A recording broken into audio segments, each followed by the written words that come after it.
All right. Hello, everybody. I want to welcome everyone to the City Commission meeting of August 8th, 2023, and remind you, if you have a cell phone or any electronic devices at this time, please put it on silent. Val, will you please call the roll? First, I call this meeting to order. Val, will you please call the roll? Commissioner Penny? Here. Commissioner Curry? Here. Commissioner Daniel? Here. Commissioner Johnson? Mayor Villa? Here. Commissioner Johnson is not able to be with us due to a work commitment. Vice Mayor, if you'd like to make a motion to I'd like to make a motion to excuse Commissioner Johnson for work reasons. I'll second the motion. All right, we have a motion and a second. We'll open this to the public. Is there anyone in the audience that would like to speak on this motion? Seeing none, I'll close public participation. Any discussion? We will take a vote. All those in favor signify by saying aye. Aye. All those opposed? The motion carries unanimously. Now we're going to move to our invocation. I'm going to ask you all to please stand for the invocation and continue standing afterwards for the Pledge of Allegiance. Will you all pray with me? Dear Heavenly Father, we come to you today to ask for your blessings upon our city. Dear Lord, we ask you to protect all of our city workers, our police officers, our firefighters. Dear Lord, we ask you to protect all of our citizens. Help us to make this a wonderful city. Dear Lord, thank you for sending servants to serve this city. We ask continued blessings on that. Bless our citizens and help us to make decisions as a city commission. We pray this in Jesus' name. Amen. I pledge allegiance to the flag of the United States of America and to the republic for which it stands, one nation, under God, indivisible, with liberty and justice for all.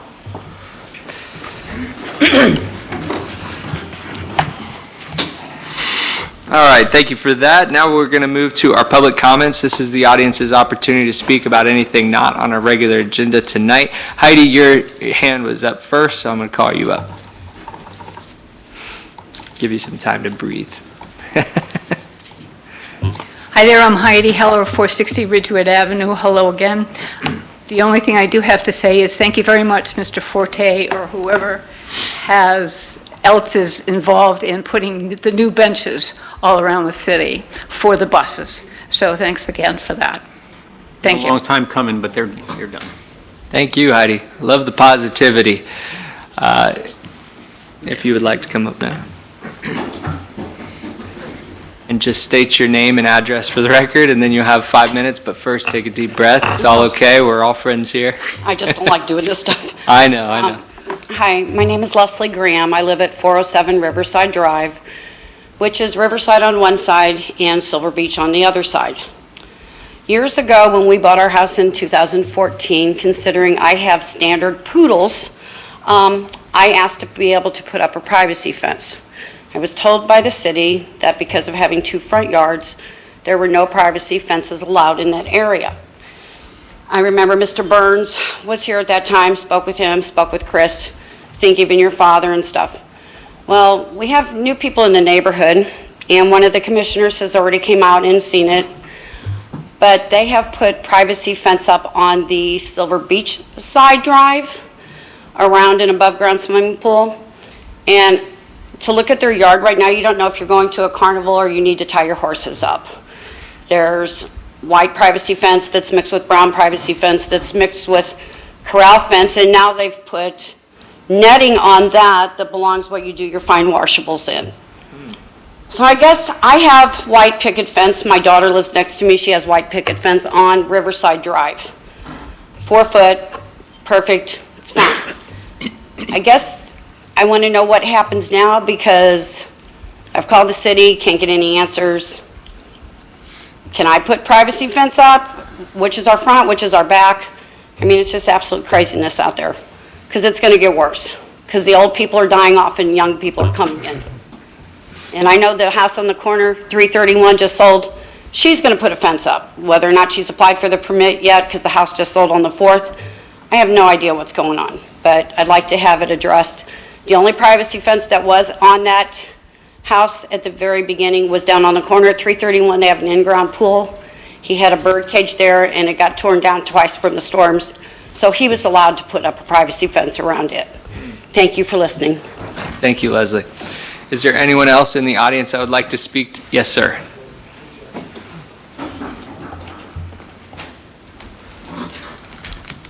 And I know you're not nervous, so you don't need a breath, but Aaron state Graham, your name. 407 Riverside Drive. I wanted to ask about along the Currings on Riverside, across the street from me and on my side, the grass is probably this high and there's probably mud that deep, along the curbs. And it's staying moist, so mosquito barrier, you know what I'm saying? Along the no. curb, you're saying? Yeah, In- right in along the on outside of road? the curb. I've shoveled Okay. it up a couple times, but it gets old. Okay. And I got one more thing. Yes, sir. The storm drains there. Do they ever take the whole, the manhole cover off and look down in there to see if anything is clogged down in there? Because I've called a few times on it, and they said, well, we'll put that on the list to be done. Now, back where I used to live at, if you had a problem with water standing in that, they'd run a camera down through there to make sure nothing was in there, or, broken line or root growth to it. So that's all I had. Thank you. Thank you, Mr. Graham. Is there anyone else in the audience that would like to speak to the commission about anything not on our regular agenda? All right, seeing none, I'll close public participation. Mr. Forte, could you have Brian speak with the Grahams about fencing, if he's aware of it? Oh, Vice Mayor, you want to say something? Yes. I've spoken with the Grahams several times and with Brian and with Joe about the issue. And their neighborhood is very unique. They have 2 front yards. And when you read the ordinance, it says double front lots. Fences or walls that are located at the rear of the principal structure of a double front lot are permitted to have a height of 6 feet, provided they are not less than 10 feet from the property line. So the problem is, where is their front yard? Because common sense would say the front yard is where you go in your door. Well, they all go in their door on Silver Beach, but every one of their addresses is Riverside Drive. So if they order an Amazon package, Amazon delivers it to Riverside Drive and throws it in their front yard, which is really their backyard for common sense. So what's happening is it's left to the homeowner. The homeowner can declare this is my front yard or my backyard. And so talking with the Grahams, and I haven't spoken with anyone else in the neighborhood except them, is that there's only 9 houses in this unique situation. And what I believe would solve the problem is that if we eliminated the one clause here that says the rear lot can have a 6-foot, the rear yard can have 6-foot fence, or the rear of the principal structure, because it clearly says they have 2 front yards. We have 2 front yards on this page. How can you have a rear of your principal structure? And is it really the rear? Is it the rear from your street address or the rear from your driveway? And it's a mess. And when you go down there and look at it, aesthetically, I think everyone would agree that a 4-foot fence on Riverside Drive is the most aesthetic thing. So that means everybody on Silver Beach now can put a 6-foot tall fence, and it's going to look like an institution for all the people that live on the other side of Silver Beach, because they're looking at now concrete walls. It's going to be terrible. So if we were to have staff research this and come up with some possible solutions, I think striking that, giving the option, 2 front yards, 4-foot fence, that's it. Now, that's not going to solve some of these problems with the fences that are already there, because they'd be non-conforming and grandfathered in. But I would also think that we might want to look at it one step further. And this addresses another one of the Graham's concern, is that one of their neighbors looks like they've constructed a fence, and they're all legally permitted and approved by city staff. Everything's legal. But it looks like they bought 90% of their fence on Craigslist at 7 different people's backyard sales. Because you have what was originally a beautiful white vinyl fence, looks great. Oh, well, let's add on. And I can't describe it other than a circus tent look, because it's a 30-foot long white wall, then it's brown, white, brown, white, brown, white, brown, white in the front. And then in the back, it's brown, white, brown, white, brown, white. And it looks ridiculous. And then, this is on the Silver Beach side, in front of that brown, white, brown, white, brown, white, they ran out of that, so they went and bought stockade fence. I have pictures, I just took. Yeah, it on my yeah. way. So, so it's, I don't know that you can give that to us procedurally. Oh, I didn't know. Yeah. I'm sorry. No, I'm just waiting for this, Show it. I'm just waiting for the city clerk. Okay. For the record, she's just Okay, showing a so- picture on her phone. All right. But it's hodgepodge. And so if we're all in the process of making our city cleaner and better and aesthetically nicer, maybe we then say that all fences need to be made with consistent materials. I didn't know that wasn't already a thing. There's something in here about it has to do this and that, but you can't do anything about it. I mean, in my house, I have a 6-foot vinyl fence in the backyard, and when it comes around to the side yard, it's the same exact material, but it's 4 foot. I think it looks pretty nice. Yeah. But if I had come around the side and put a 4-foot fence and then with brown, white, brown, white, brown, white, and then it's like she said, it's something you want to tie your horse up to. It looks terrible. And it's on Riverside Drive, which is our most expensive piece of property.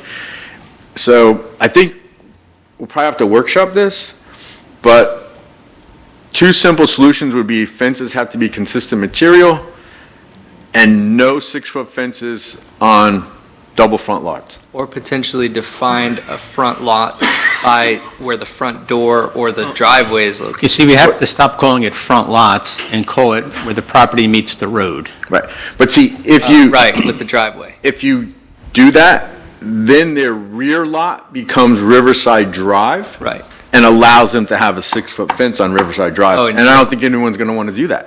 Oh, I So, see. in this unique neighborhood, you're going to have to remove, to make it most aesthetically pleasing from the Grahams, and I would think most logical people would agree. Yep. 4 Well, foot 'em. But it's a bigger issue, and I'm taking up way too much time tonight. we're not going to but- solve it here, but you wanted to Yeah, quickly real quick. comment? I recall previous changes were made, and we didn't necessarily have to grandfather in for those changes that we did. So would we have to grandfather? Typically, when you grandfather something, you typically put a deadline on it, so it's grandfathered for the next 10 years, for example. But do we have to? You can do whatever you want. Because I remember we didn't have to I don't remember what the situation was that we were deciding on, but we did not have to grandfather in. So I would be willing to look at what you're speaking about, but I don't see a reason why we would have to grandfather them in. It's a non-compliant. Just keep in mind, the one on the corner at the 301, that fence surrounds a pool, so that's got its own separate challenge. But But I it doesn't, think- you don't have to have a 6-foot pool. No, Fence around a pool. but I think whatever you do, I think it should be specific to this block, because there are Right. other areas in the city where there are through lots that go street to street Right. that may not have this problem. I think that the neighbors should get together and have a consensus of how they want to govern themselves, because if you put a, like everything, if you put a code out there, you're going to make some people happy, you're going to make some people mad.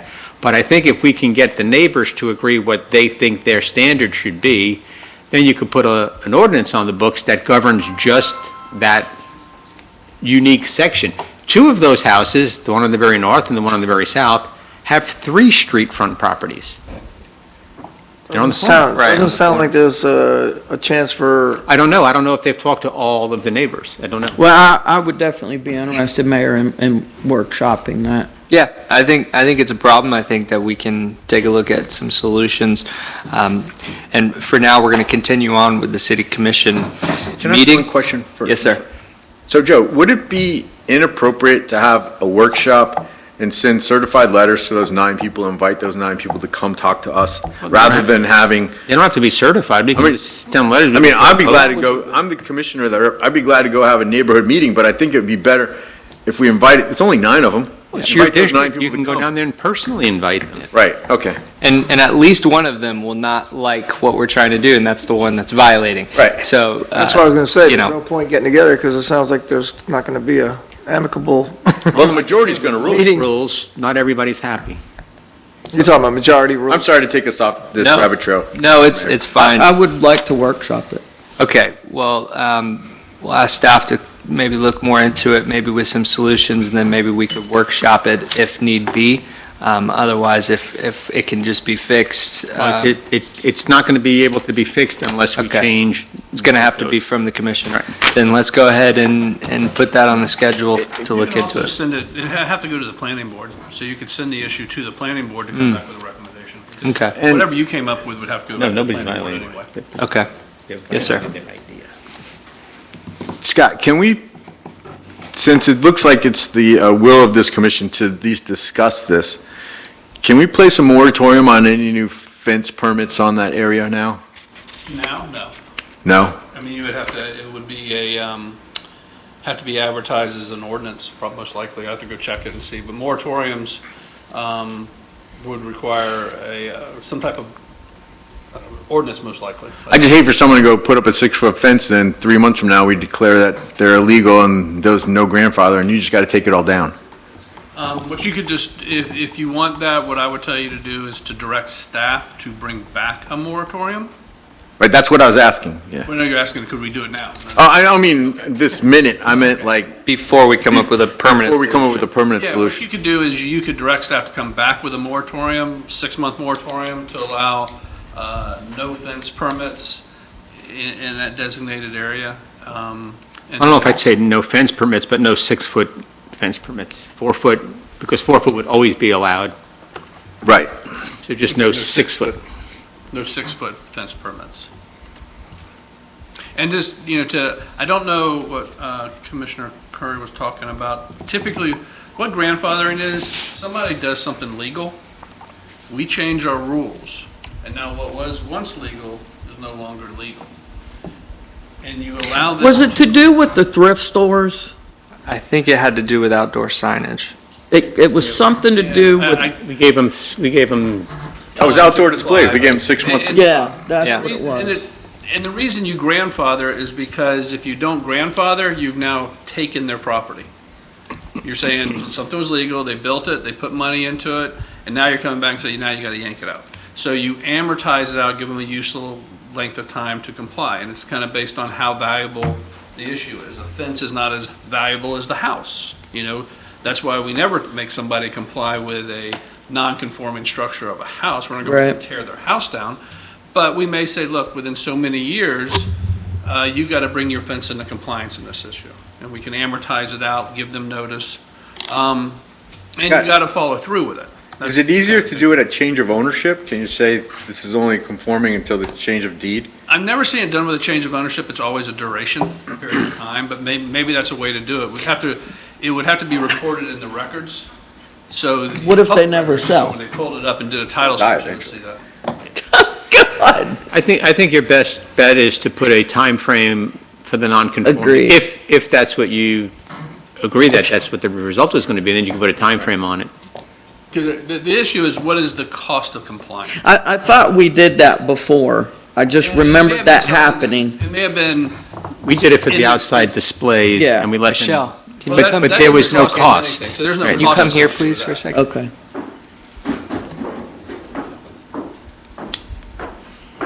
Sorry, you can continue. I have a question offline for her. Are you done? I'm way done, sorry. So the outside display, there was no cost of compliance. Just can't put it outside anymore. With this, they have property now that we're taking. We're saying it's now valueless because you got to tear it up. So usually you grandfather that in. But we can come up with an amortization time for it to come into compliance. Okay. So do we need to make a motion for that to happen now, or can we just? Probably be best to direct staff to bring back a 6-month In my moratorium on comments, I'm over it. 6-foot fences. And double front lots? Well, No, I not would just double say, front, I see, would just say on those properties that we're Yeah. talking about, on we have a those lot of 9 double front properties. lots Okay, in the city. okay. Every corner lot's a double front lot, so. So, Mr. yeah, Mayor, I would think- you entertain a motion to that effect? Did you hear it? I'm sorry, I was speaking No, with I finance. thought so. Yeah. I was talking to our city attorney, said it might be proper to entertain a motion to have a 6-month moratorium on 6-foot fence permits in the Riverside Drive, Silver Beach area. The motion you're making is directing staff to bring back the moratorium. Right. Okay. We're not voting on a moratorium tonight. Do we need a motion to direct staff to do that, or can it just be placed on an agenda? Well, if you direct staff, there's something called ordinance in progress. Once there's direction given Oh. to staff, we can now say, if somebody came in tomorrow for a 6-foot fence. in this Brian area, can we say, pause "I'm it." Sorry, we're not going to issue it because we've been directed to prepare a moratorium on this. Okay. So we can hold up. So if you do a motion, that's clearly an ordinance in process that we could now deny anybody coming in an application for. Yep. So that breaks- I'll open the floor for a motion, Vice Mayor. I'll make that motion.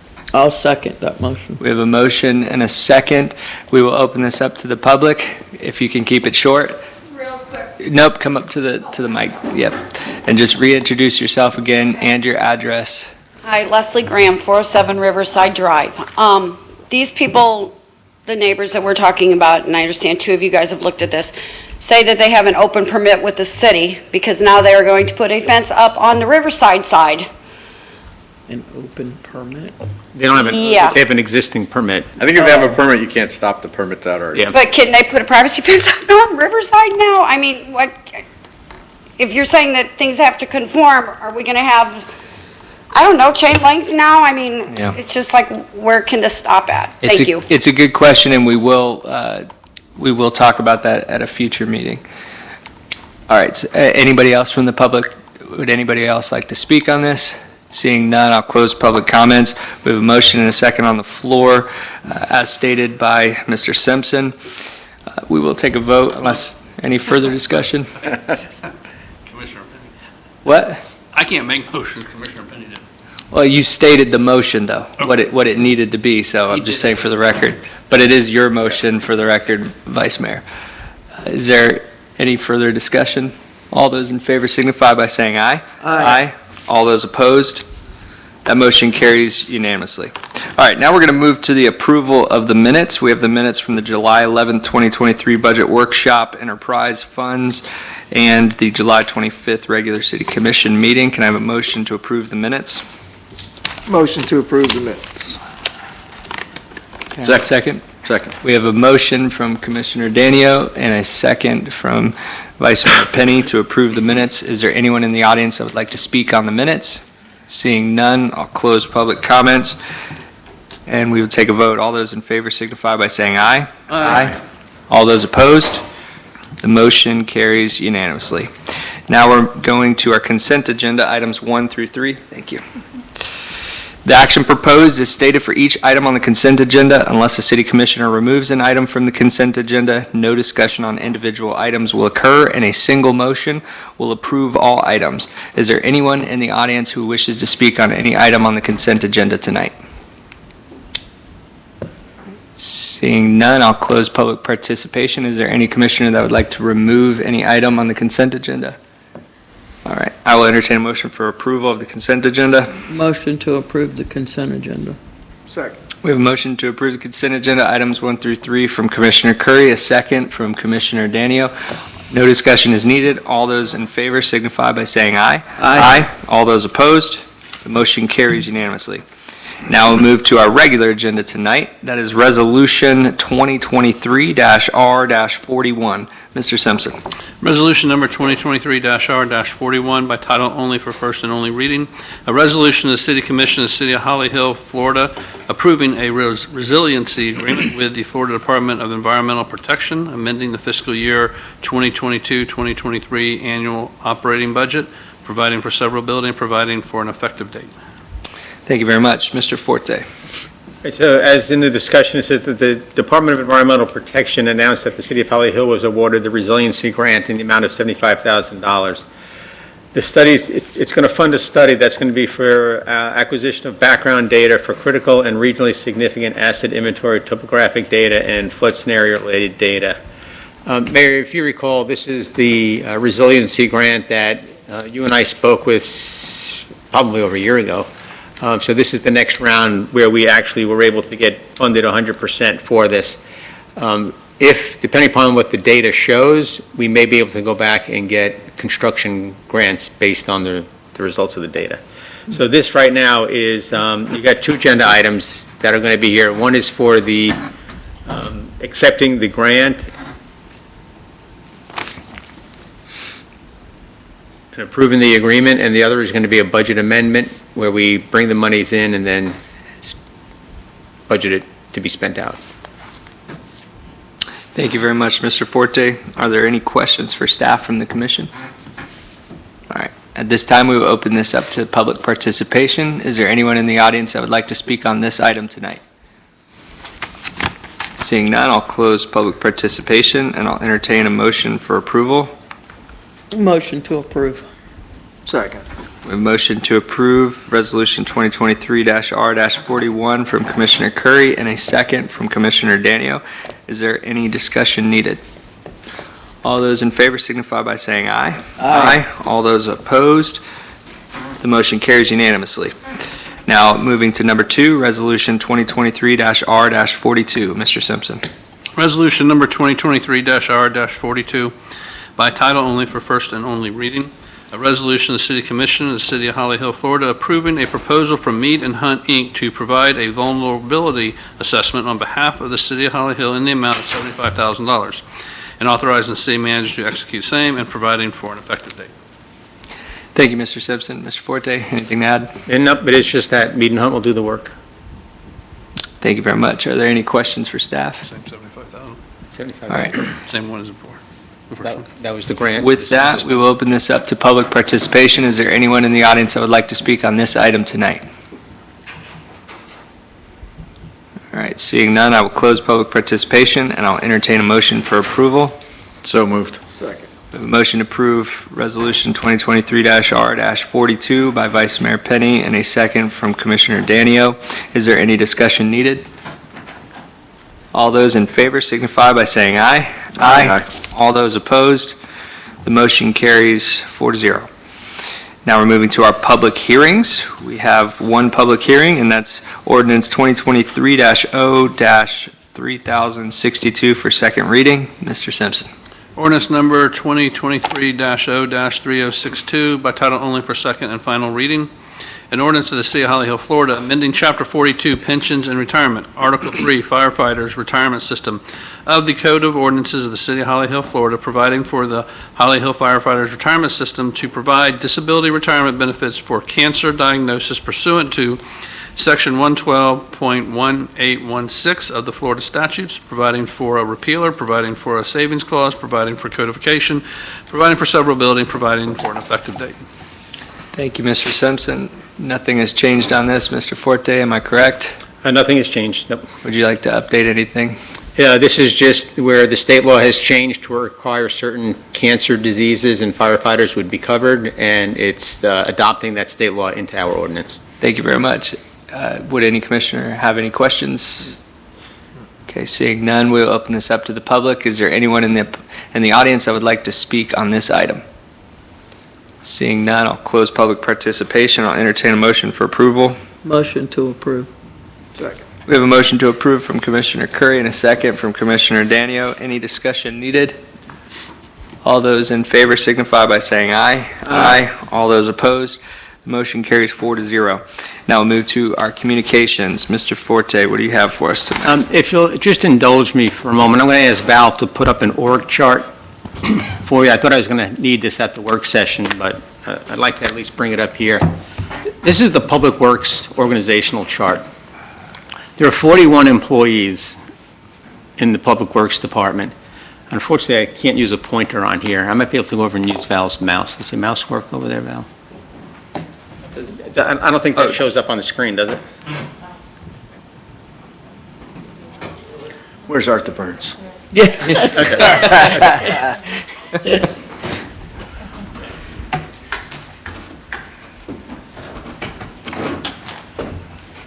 Okay, so I just want to make a point, because some of the folks that were here during the work session, we're going to come and ask you if we can do more work at Second Street Park, Riverside Park, and trimming the trees, and I copied you on an email that went out.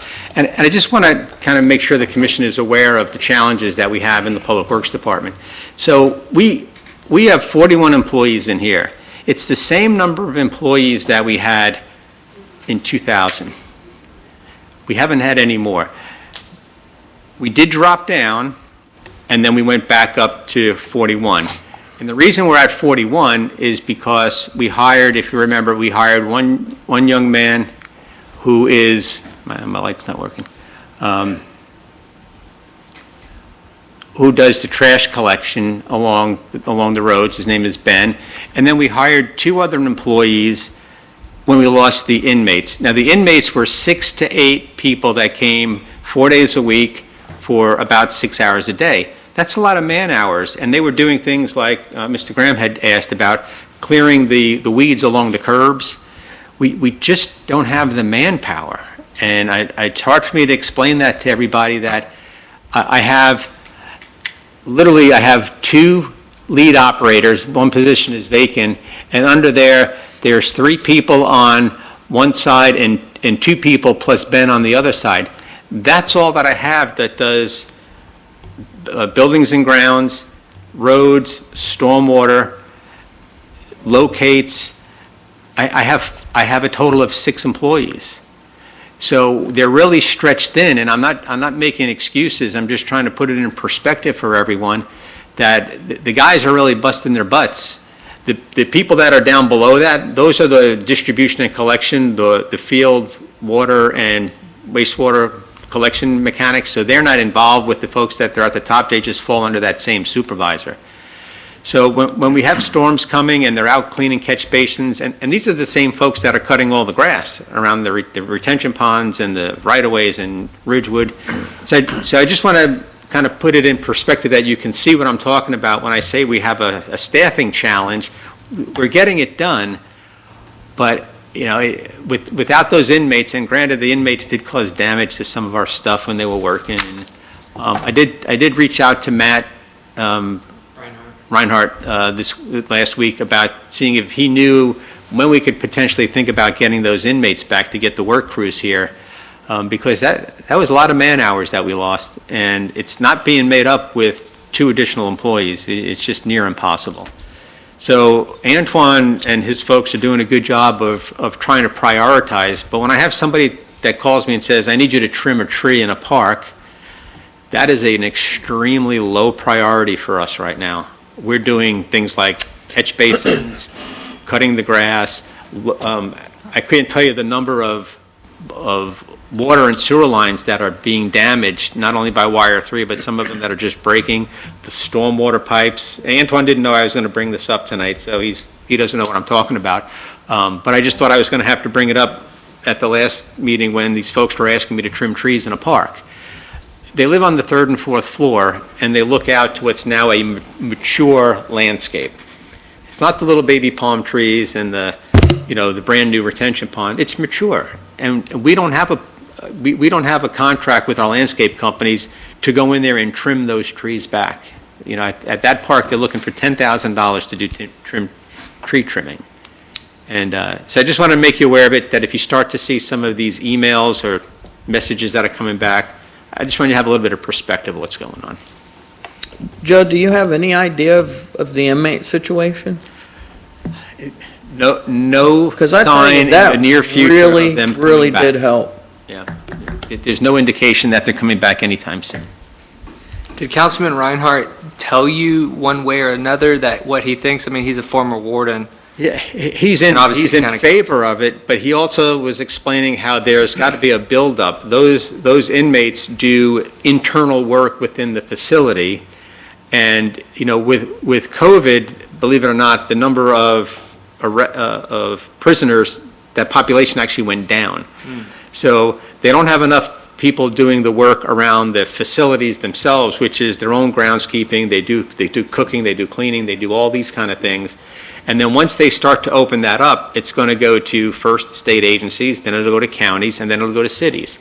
So I don't see it coming back anytime in the near future, not in the next couple of years. So in the meantime, we did take the $50,000 or $60,000 that we had budgeted for the guard, and we hired 2 what we're calling full-time temporary employees.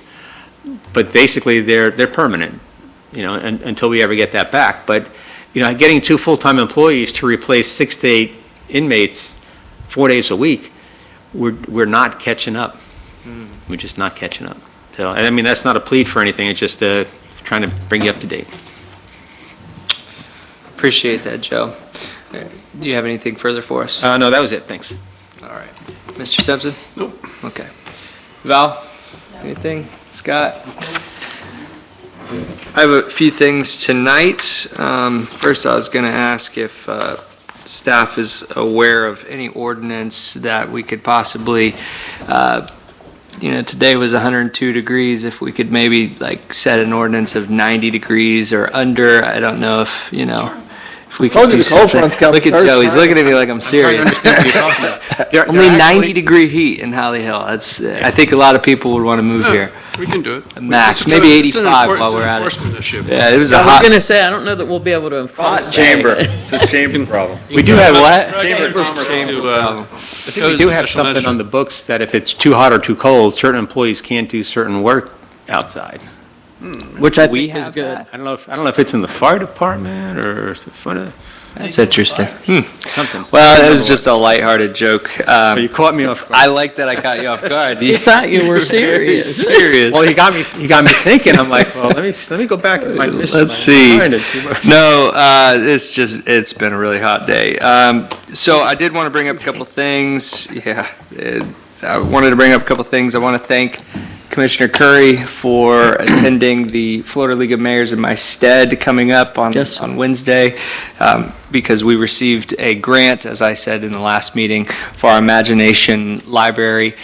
And that's going to be a really, really great program. Once again, if you know any children that are under 5 that live in the city of Holly Hill, we will be able to send them monthly a book every single month. So make sure to spread that word. I know that, and just so the commission's aware, we are going to do a public campaign on that. We're going to post it on our social media and get the word out as much as we can and get as many families into that program as possible. But I want to thank you, Commissioner, for Not a attending that. problem, I'm not able to be there on Wednesday, so I appreciate It's what that. happens when you're retired. You can just pick up and go. I love it. I can't wait till I am. What happens? And in that same, Well, you wouldn't know yet, right? I'm getting So, close. with that being said too, in that same vein, we all know Carmen Ruiz from Fast Signs. She's a wonderful lady that runs Fast Signs, gives back to our police department a lot. I know works with them a lot. She does a lot for our community, and she called me with an idea that she got at a conference, and that was, and we all know what it is, it's the little miniature free community libraries. They're like a mailbox. We have a couple of them out in the city, I believe, right now, but she bought these, and she's going out, I think, to 10 different community partners, businesses, and going to place those and going to maintain it. And she said if we would be interested. I immediately thought of Sunrise Park, since it's going to be new and how many kids are there, and as long as she maintains it and takes care of it and all of that. So I had her talk with Mr. Forte, and the ones that she has are very, very nice. They're molded plastic. They look really, really nice. She's going to upkeep it. So I wanted to make you all aware of that. You put a book, take a book. Yeah, yep. And she'll maintain it. I asked if people steal it, are you going to go and replace it? She said yes, and all of that. So, hopefully people won't steal it. yeah, Is there any batteries in them? yeah, that's a good question. Good question. Maybe we need the automatic lock on that. Hopefully not. So I just want to bring that up. I think that's another positive thing out there. Then I wanted to thank Michelle, our finance director. Thank you so much for last Friday. It came to my attention that there was a problem with the utility bills, and what ended up happening is all of the totals were fine, but the math on it was not showing for a certain line, and it was a problem with our printer, Enco, and so she immediately jumped right on it to the concerns of a citizen, and actually my bill was the same way. I want to stress that the total bill and all you could pay was correct, and we double and triple checked that, so there was no problem with that. But I just wanted to bring it up so the commission is aware of that. If you receive any calls, you can forward them on to Mr. Forte or Michelle in finance to explain what happened. It is going to be fixed and won't happen again, as I understand it. So I want to thank you and Amanda for taking the time with me to go over those bills, and thank you again too for on the spot getting me a couple numbers that I want to talk about here tonight. I know that I received this. I don't know if the commission was also CC'd on this. It looks like possibly so. Apparently, the county council is inquiring about lowering the gas tax, the echo tax, but also the communications tax as well. And it specifically says that they're inquiring about lowering these taxes. And as you all know, I'm a tax hawk. I want lowest taxes possible. I'm also a user tax guy. I like more of the user tax. If you use it, that's where the tax should be paid. I think it's a more fair system. But so when it comes to these two taxes and how they affect us and why we should pay attention to it, is that our telecommunications tax is $406,000 of revenue per year, and our gas fuel tax estimated, they don't have the numbers in, is $186,000. That's $592,000 estimated for this coming year. That very much affects us. And I want to make sure that we're all aware of it, and I know that the city managers are talking about it, but you might want to reach out to your county council member. I have not been able to reach out to them yet. I haven't had time to reach out to any or all of them, but we need to make sure that we're able to keep that because it's a very important fund for us, obviously $600,000. And I'm not sure how the county council is leaning on this, but if they were to take it away, then we would need to make up that revenue somewhere else. Most likely, we look at property taxes, and that would shoot taxes through the roof, and I think it's a more unfair tax, whereas the gas tax is a user tax that is paid by everyone. And the further question of that, and I don't know if staff is prepared for this, but I thought that those came from the state. I didn't realize that the county council actually was Forget the first allocating it. The first 5 cents comes from the state, and there's the next second 5 cents, which is a local option gas tax. Okay, and then does the county get that, and then we get a share? Well, the county is the tax collector, so they collect it, but there's a formula that gets distributed. The county Okay. gets 50-something%, and then the balance is distributed amongst lane miles and center Right. lane miles, and so And that was already discussed That through was- the cities. done just not too long ago, Yeah. that was Yeah. approved. So when I had talked to the county manager about it a couple of weeks ago, he had told me that one of the council members had brought it up. He kind of gave me the indication that they're asking questions but not realizing yet necessarily what the impacts of those taxes are.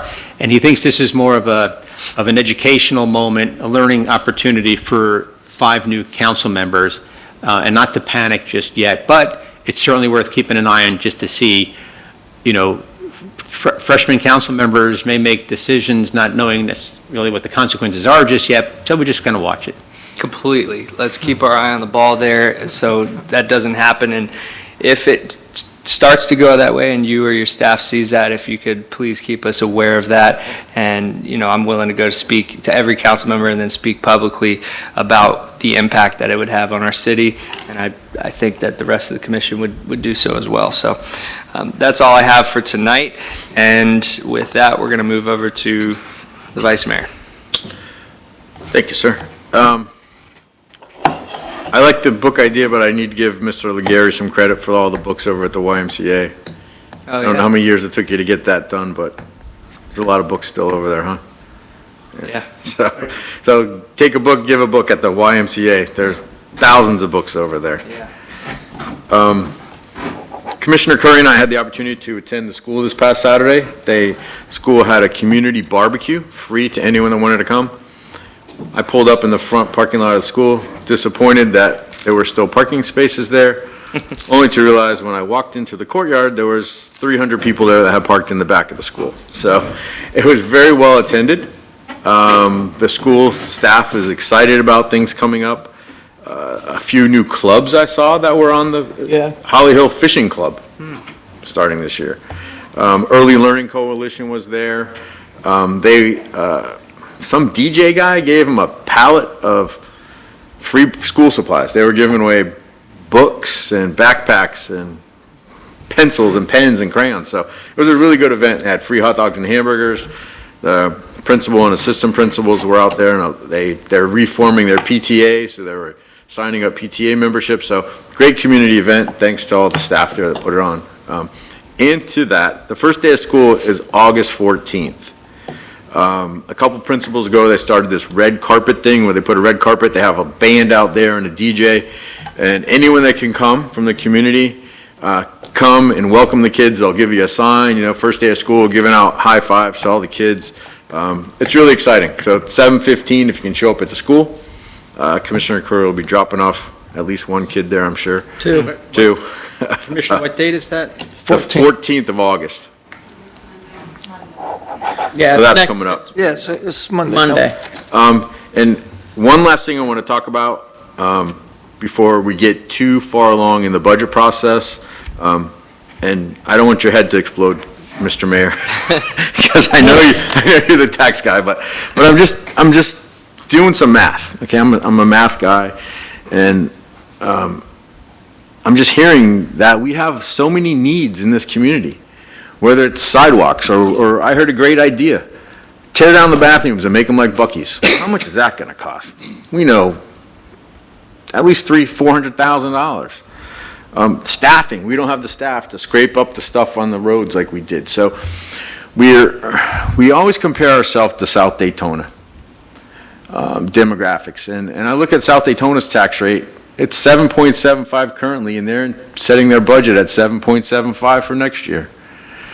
We're 6.25 and we're setting our budget at 5.9. And it's great that we're trying to lower taxes, but at what cost? Are we delivering the services that our customers want, that our citizens want? And so I did math backwards and just trying to figure out what's the average value of a house in Holly Hill. I don't know. I think it's about $150,000 taxable value. But I went up to 250. If you take a $250,000 house, you take the $50,000 homestead off, you're now taxing a $200,000 home. The difference between 6.25 and 5.9 is $70 a year. It's $5.83 a month. The revenue that generates is in excess of $200,000. If we get closer to a real-life example of a $150,000 house, taxable, tax it at 100 because it's got homestead, the monthly increase is $2.92. I'd gladly pay an extra $20 a month if we could scrape the stuff off of Riverside Drive. I'd gladly pay an extra $20 a month if we could have Buc-ee's-style bathrooms, if we could fix the sidewalks. And although and I don't know what the real number is, Michelle can tell us, it's excess of 200,000. I about blew my brain trying to figure it out based on, I didn't call Michelle for help. I was doing it all on the calculations, trying to reverse engineer, and it blew me away. But I know it's around 220. Do you know what it is, Michelle? It's $212,000 for the general fund. Okay, so I was pretty close, 212,000. So just something to think about. And a couple years ago, we were setting the final millage rate, and the commissioner said, I want to go back and keep it current. Well, it's kind of too late. We can't just arbitrarily make that bump. But I worry that we might be selling ourselves short. And I know our job is not to overtax people, to tax them only thing we need to. But I think if you talk to most of the citizens, they'd pay an extra $5 or $6 a month if we could fix some of the stuff instead of saying, I don't have the staff. If we could hire 2 more people for Antoine, we could trim those oak trees. So just something to think about. That's the way my brain is leading. I don't know where to spend that money. I don't know where to prioritize it, but I think most people would spend an extra $5 or $6 a month if we could give them an additional level of service and not just have the mistake or the excuse, we don't have the money or the people to do it. Well, if I paid you an extra $5 a month, could you do something about it? No, that's not enough money. When you add it up, It's $212,000, so that's significant. So I'll shut up and leave you with that. I don't want to solve it. That's just my thoughts, because we can't talk at any other time. Thanks, For the Vice. record, my presentation about that org chart had nothing to do with that. We didn't talk about it at all, I swear. Thank you, Vice Mayor. Commissioner Curry. I just want to remind you, we need a voting delegate. Oh, you can bring it up now. Okay. I nominate Commissioner Curry for the. Yeah, since you brought it up. I think No, you. You just brought mayor it is up. perfect for the job. I can't make any nominations. John, save me here. I don't care. I'll go do it. That's fine. All right, so You've been Commissioner Curry, voluntold. Yeah, for the Florida League of Cities Conference, I'll be up anyway. yes, you're early riser. So we need a voting delegate for the Florida League of Cities, and Commissioner Curry has so graciously volunteered herself. Can we have a motion to nominate her? So moved. Second. Yeah, We have a you, motion and a second. Is there anyone in the audience that would like to speak to that nomination? Seeing none, I'll close public participation. We'll take a vote. All those in favor signify by saying aye. Aye. All those opposed, motion carries unanimously. Thank you. how did I Commissioner know Curry. that was gonna happen? Close. Thank you, Mayor.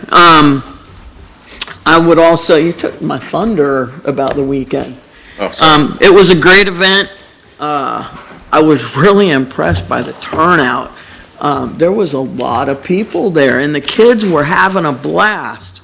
In that fishing club, my grandson is only going into the second grade. They were going to do it from the fifth grade, but she said they had so much interest from younger kids, they may think about expanding it to the younger grades. So that was a good thing. But yeah, they had a couple new clubs. It was pretty neat. I got talked into joining the PTA by my daughter, so I joined with her. We'll see what happens with that. So sure, if I want to retire, See? it's a lot of work. John, are you on the PTA? No. You're on the SAC? SAC committee. Yeah, he's Okay. on the SAC. So we'll see what happens with that. I'll try to keep you guys updated. Yeah, with please what they're do. doing. Yeah. And yes, school does start Monday. If you can go out, it is such an awesome experience to watch these little kids come in, all smiles, ready for school. Not so much the middle schoolers. They're kind of over it by the first day. But those little kids just love us being out there and cheering them on, and they love seeing the signs. They have such a good time. So if you're not doing anything that early in the morning, it's not super hot yet, it'd be a great experience. So if you can come out, come out.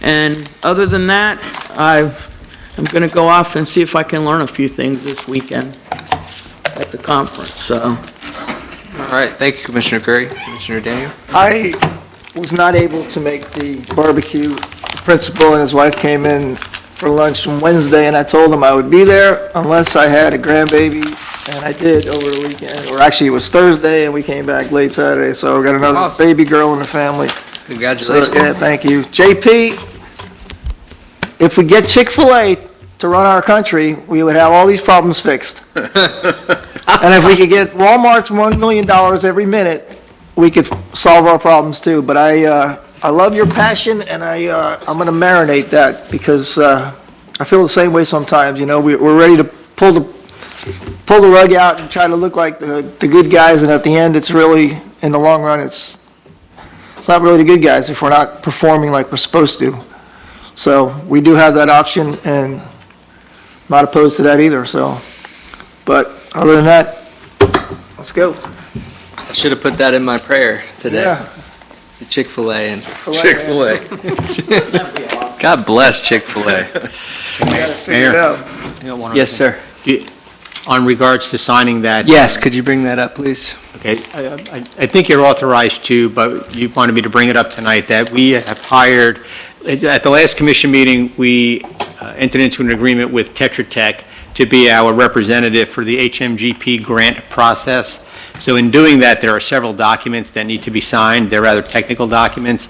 They are our consultant who is working with us to submit those HMGP grants, and Steve is our staff member that's overseeing them, so they've got their eyes on it, but we need the mayor either the mayor to sign it, or I need to bring forward a resolution to authorize me to sign it. But the first 3 documents are ready, and we're requesting that the mayor go ahead and sign them so that we can get that started. Is there any objection to that? My only thing in the email to you, I just wanted to make sure that staff was reviewing it before it came for my Staff- signature. I know that Tetra's doing it for Yes, us, Steve, this is what Steve does. but- Yes, and that's why I He's- wanted to make sure that he Yeah. was looking at it, just to yeah, be so clear. he's on it, and then I get it, and I look at it before you get it. Okay, thank you very much. And just the other thing is your budget books are in your mailboxes tonight if you want to pick them up. Perfect. All right. Is there anything further, any further business? All right, with that, this meeting is adjourned. I'm sending the letters out tomorrow to the hotels. Okay.